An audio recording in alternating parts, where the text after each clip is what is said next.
Hello gamers! Swen Guren plays para sa ating Project Sino content for this week. We're at the episode 65 and full gameplay tayo sa ating current lineup and trying na makaangat ng 3.5k trophies. So meron na tayong dalawang loose streak and bibilangin natin yan. Mas mapapadali ng laro na to Medyo masasakit yung ano niya. Naka-reincarnation din So kailangan pala dito bato lang ng bato.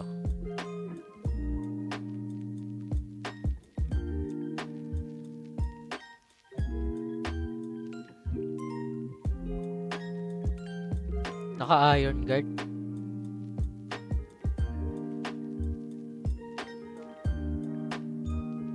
Crash rate. Huwag lang mag-magnetic. So okay na ako dun. Buhay pa din. Grabe naman. Aray. Grabe yung lasa niya. 16 stacks. Di makatarungan yan. Kunti pa lang yung skills na binabato niya. Ganyan na agad yung bawas.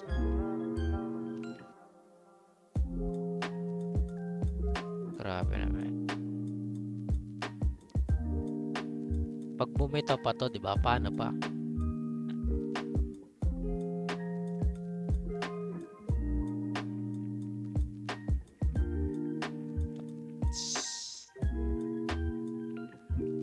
Ano lang siguro.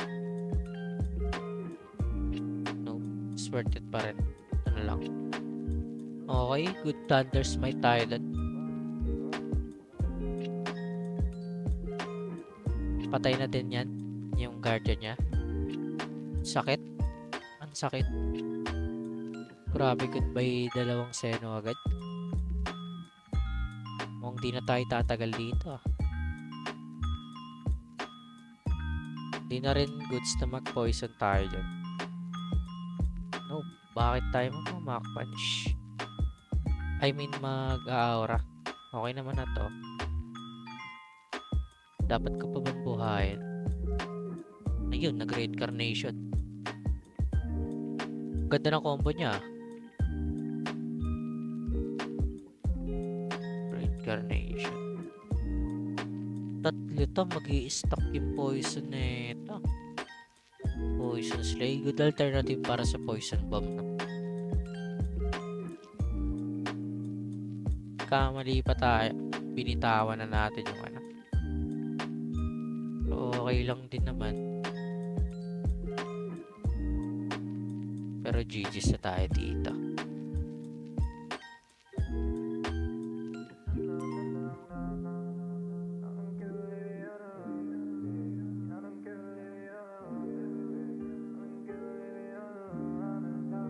Pinag-iisipan pa talaga. Talo na to Yan lang. And siguro. Pag nabuhay tayo next round, kapag binuhay niya, panalo tayo dito. Kaso, nag-reincarnation tayo. May poison din tayo sa grappler natin. Wala din. Ayan, patay na yan. Sa pang-game, medyo masakit yung minus 34 Means winnable naman talaga siya. So, nagkamali lang din talaga tayo. So, isa pa. Okay, CPU. Mic off muna tayo pag CPU. Hindi natin to skip kasi nga, gaya na nabanggit ko, meron pa rin naman sila mga good rewards kapag nanalo ka. So, enjoy.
That's it for this grind. Like, follow, and subscribe para maging updated kayo sa Project Sino contents. Comment kayo kung ano ang gusto ninyong i-upload ko at susubukan nating pagbigyan kayo.